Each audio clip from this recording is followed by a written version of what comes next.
Good evening, everybody, and thank you for joining us for the third week of the Rugby Research and Injury Prevention Group 2025 Professional Development Meeting. Today, we'll begin with our presenting intern, which is Ritvik Panoganti from Georgia Tech. Ritvik will be presenting on cover letters. Ritvik, whenever you're ready, please share your screen. All right, thanks, Gabe. Good evening, everyone. Today, I will be presenting on cover letters as part of the Professionalism series. So let's just start off by what is a cover letter. So a cover letter acts as a personalized introduction to your resume. It explains why you're specifically interested in a role, and it shows how your background matches the position. Think of it as like a bridge between your resume and the job description. There's many people, competitive applicants that apply to the jobs that you're applying.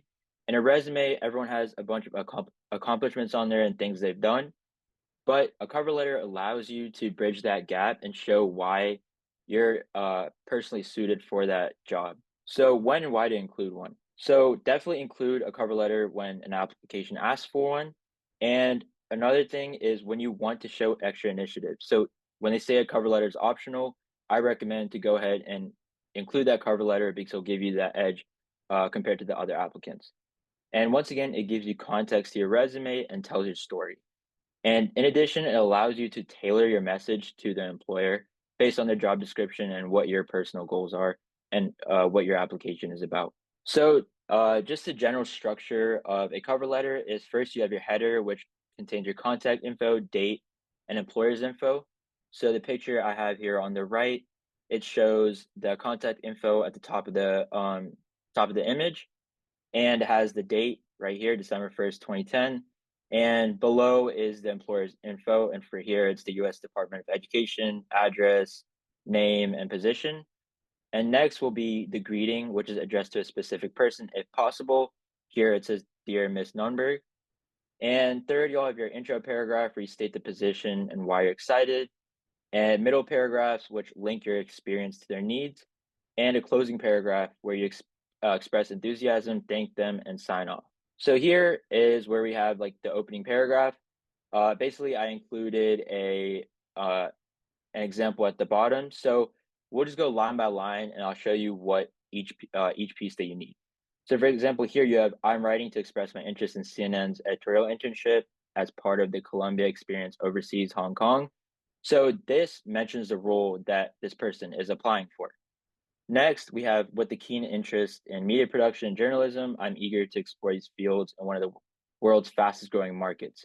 So here they're expressing enthusiasm about the company or industry that they want to pursue. And next, they say, as a rising sophomore at Columbia University studying psychology with a concentration in sustainable development, I'm excited to apply my cultural awareness and critical thinking skills, as well as my creativity and teamwork skills to this position. So here, they're including their personal connection they have to the position they're applying to. And here, this person doesn't have a referral, but if you do have a referral, please definitely include that in your opening paragraph. And once again, keep it concise, direct, and engaging. So next, you have the body of the paragraph. So the first step is highlighting one or two key experiences or skills. So here, this person says they work for the Columbia Video Network and part of the Columbia University School of Engineering. And another thing they say is they play a vital role in managing the social media presence via Facebook and Twitter. And here they also use specific examples that show impact. So they say they increase the network's online exposure, they wrote posts, and they familiarize themselves with media outlets and increase engagement. So one thing this cover letter did not do is they didn't quantify their accomplishments. So if you can quantify your accomplishments, it definitely helps because if you put numbers out there, then it definitely catches the attention and shows a quantifiable scale to the employer. For example, here they said generated took the views from 100 views to 200 views per month, then that would be a way of quantifying it. And next, they talk about how their values and goals align with their companies. So here they say currently is Division I athlete. She's developing perseverance, mental stamina, and time management skills. And she continues with balancing a demanding schedule. And at the end, she mentions that all of these are skills she expects to use at CNN. So once again, she's showing her goals and her values and how she's going to use those at her job and how it will help her perform to the best of our ability. And lastly, avoid repeating your entire resume.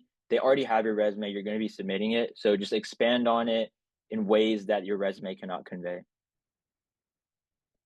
So lastly, you have the closing paragraph. So here what you do is reaffirm your interest in the role. So here she talks about contributing to the world's leading news organization and mention what you hope to contribute or gain. So here she says, I look forward to the opportunity to learn how CNN integrates these tools with the news landscape and to grow as a journalist and creative thinker. And lastly, thank them for their time and consideration. So thank you for your consideration and use a professional closing such as sincerely or best regards. So here's some quick do's and don'ts of a cover letter. So definitely customize your cover letter for each job. Use clear and professional language, and keep it to one page. The employers, they have millions of cover letters to read. They don't want to read 2-3 pages of a cover letter. And some don'ts is don't rehash your resume word for word. Once again, we talked about a cover letter is a bridge between your resume and job posting. So, and don't use generic phrases such as I'm writing to apply. And a big thing is don't forget to proofread. I know these may seem like small mistakes, but to the employer's eyes, it shows that you don't value perfection and you don't go over your work and make sure there's no mistakes in it. So here's 2 examples of good cover letters. So on the left is from Harvard. This is an actual cover letter, a sample one. And on the right, this is from Stanford. This is a great template that goes step by step and tells you what to write. So I've also linked these in the citation. So if you like the presentation after, I can send that and you can go to each link and take a look at them. And some resources that you can use to make your own cover letter is the Stanford cover letter guide is good. The Harvard cover letter guide is good. And also your own university career center or writing support is a great way to get some personalized instruction and advice on how to write a cover letter. These are my references, and does anyone?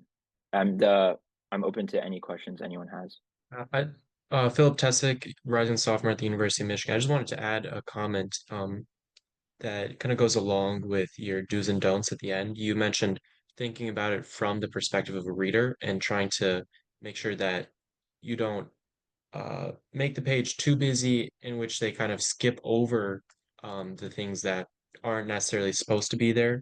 And that also just mentioning that a lot of people in the interview process just don't want to read too many words. So it's best to keep it to one page, as you said. So just thinking about it from the process of who's going to read it is going to help with your cover letter a lot, from my understanding. So I thought that was a great point.